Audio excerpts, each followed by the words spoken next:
On voit les images en direct, hein, voilà, là, des donc, deux présidents, Joe Biden et Donald Trump, qui sortent donc de cette Maison Blanche pour se rendre donc au Capitole. Vous le disiez, ils vont prendre la même voiture, vous le disiez à l'instant, à Toulouse, et ce n'est pas anodin.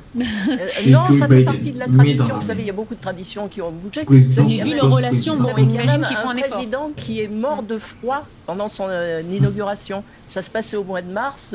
C'était Harrison. C'était à la fin du 19e siècle. Il a fait un discours de 2 heures. Il est rentré à la Maison Blanche. Il s'est couché. Il s'en est jamais relevé. Il est mort un mois plus tard. Non, mais alors c'est peut-être aussi la vertu d'aller à l'intérieur. Non, mais là, ce qui est assez intéressant dans ces images où on les voit effectivement dans cette voiture blindée, extrêmement protégée par les gardes du corps, voilà. C'est qu'on aimerait. Je pense que nous venons de voir ce qu'on appelle la démocratie dans un pays. Joe Biden, il avait toute la machine étatique pour tronquer les élections, pour tronquer les résultats et faire passer Kamala Harris, président de la République. Mais la démocratie est forte. Et la démocratie s'impose. On se pose la question de savoir quand est-ce qu'on aura cette image en Côte d'Ivoire. Voir un président en exercice sortant attraper la main d'un président de la République entrant, qui a été élu sans aucun trucage, sans aucun amendement de la Constitution pour se maintenir au pouvoir. La Constitution, elle est forte, elle est suprême. Elle est suprême. Je dis toujours que le président Alassane Ouattara avait tout pour lui de sortir comme une légende politique en Côte d'Ivoire.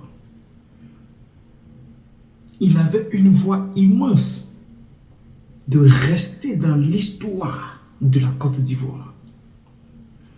Il suffisait pour lui simplement de penser à sa personne, de penser à l'image, aux traces qu'il allait laisser en Côte d'Ivoire, en ne transmettant même pas la constitution ivoirienne pour se maintenir au pouvoir pour un 3e mandat. Je vous dis, si le président Alassane Ouattara organisait les élections en 2020 et passait le flambeau à une nouvelle équipe pour la gestion de la Côte d'Ivoire, c'était fini.